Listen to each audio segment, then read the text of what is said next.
કથા કુંડલધામના સ્વામિનારાયણ મંદિરમાં સ્ટેજ કુટીર ખાતે યોજાઈ હતી. બરાબર.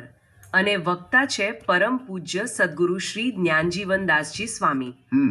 આ કથા ભાગ 466 છે, જેમાં શિક્ષાપત્રી ભાષ્યના શ્લોક 200 પર આધારિત ઊંડાણપૂર્વક ચર્ચા થઈ છે. સાચી વાત. તો આજનો મારો જે મેઇન સવાલ છે ને, એ આધ્યાત્મિક માર્ગમાં નિષ્કપટ એટલે કે એકદમ પારદર્શક રહેવા વિશે છે. અચ્છા. આ બહુ જ અગત્યનો મુદ્દો છે.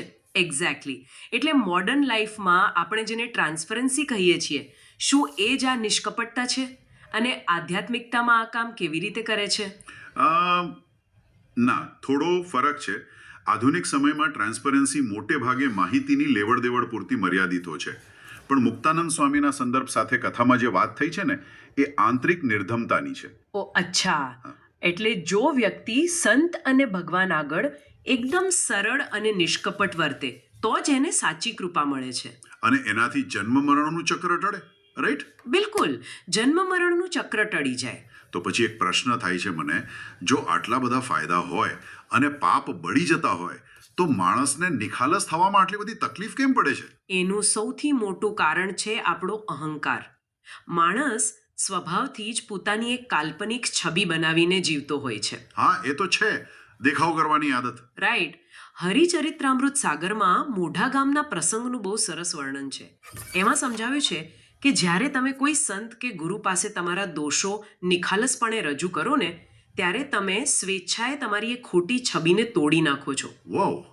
એટલે આંતરિક નબળાઈ સ્વીકારવાથી ફાયદો થાય છે. બસ આ જ પ્રક્રિયાથી રોજબરોજ સત્સંગમાં વૃદ્ધિ થાય છે અને આપણું દેહાભિમાન ભૂખે મરીને ધીમે ધીમે સાવ દૂર થઈ જાય છે.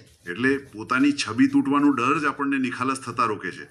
હવે આના પરથી ગુણાતીતાનંદ સ્વામીની પેલી વાત યાદ આવે છે. હા, ગુણાતીતાનંદ સ્વામીની વાત બહુ જ સચોટ છે. એમણે કહ્યું હતું ને કે કોઈ વ્યક્તિને સંતોમાં અપાર હેત હોય, પૂરેપૂરો વિશ્વાસ પણ હોય, છતાં એ સંપૂર્ણ નિષ્કપટ નથી થઈ શકતો. મને આમાં કથામાં અપાયેલું પેલું 2 હાથવાળું ઉદાહરણ બહુ જ ગમ્યું. અરે હા, એ બહુ જ પાવરફુલ ઉદાહરણ છે. એટલે કે 2 હાથ એકબીજા સાથે જોડાયેલા દેખાતા હોય, બંને વચ્ચે પ્રેમ અને વિશ્વાસ હોય એવું લાગે, પણ જો એ 2 હથેળીની વચ્ચે માત્ર એક કાગળનો નાનો ટુકડો મૂકી દેવામાં આવે તો એમનો સીધો સ્પર્શ ક્યારેય થતો નથી. બરાબર. દેખાવમાં જોડાણ છે, પણ વાસ્તવમાં વચ્ચે એક અદ્રશ્ય દિવાલ ઊભી છે. અને આ કાગળનો ટુકડો એટલે જ માણસનું પોતાનું માન અથવા અહંકાર. અને આ જ વાતને વધુ ક્લિયર કરવા માટે કથામાં પારસમણીનું ઉદાહરણ પણ આપ્યું છે. હા, પ્લીઝ એના વિશે થોડું જણાવો ને. આપણને ખબર છે કે પારસમણી લોઢાને અડે તો સોનું બનાવે. એ તો જાણીતી વાત છે. હવે ધારો કે તે પારસમણી એક લોઢાની ડબ્બીમાં જ મૂકેલો છે, એટલે કે જીવ ભગવાન કે સંતની એકદમ સમીપ છે, પણ જો તે મણીને કાપડમાં વીટેલો હોય તો શું એ લોઢું સોનું બનશે? ના જ બને ને, કારણ કે વચ્ચે કાપડ આવી ગયું. એક્ઝેક્ટલી. અહીં ડબ્બી અને મણી વચ્ચે અંતર નથી, પણ પેલું કાપડ જે માણસનું કપટ અને એની માયા છે, એ પરિવર્તન નથી થવા દેતું. ઓહ વાવ! એટલે ખાલી શારીરિક સમીપતા પૂરતી નથી, બ્રહ્મરૂપ થવા માટે આ કપટનું આવરણ હટાવવું જ પડે. સાચી વાત. જ્યાં સુધી પેલો કાગળ કે કાપડ વચ્ચે છે, ત્યાં સુધી ગમે તેટલો વિશ્વાસ હોય, પણ મૂળભૂત પરિવર્તન શક્ય જ નથી. જો આ આખી વાતના મૂળ સુધી જઈએ ને, તો સમજાય છે કે નિષ્કપટ રહેવું એ માત્ર કોઈ સાદો નિયમ નથી. આ તો પોતાના જ અહંકારનું આવરણ હટાવીને અંતિમ શાંતિ પામવાની પ્રોસેસ છે. બિલકુલ. આપણો સૌથી મોટો શત્રુ બહાર નથી, પણ આપણી અંદર જ છે.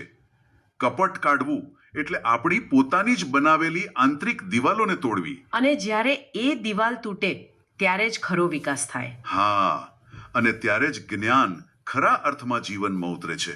આ ખરેખર બહુ જ ઊંડી વાત છે અને આખી જિંદગી ચાલતી પ્રક્રિયા છે. આજના ડીપ ડાઇવના આધારે એક બહુ જ ઊંડો પ્રશ્ન વિચારવા જેવો છે. આપણા પોતાના જીવનમાં પણ શું આપણે આપણા આંતરિક સત્ય અને દુનિયાની વચ્ચે કે પછી આપણા પોતાના વિકાસની વચ્ચે આવું કોઈ કપટનું કાપડ વીંટીને તો નથી બેઠા ને?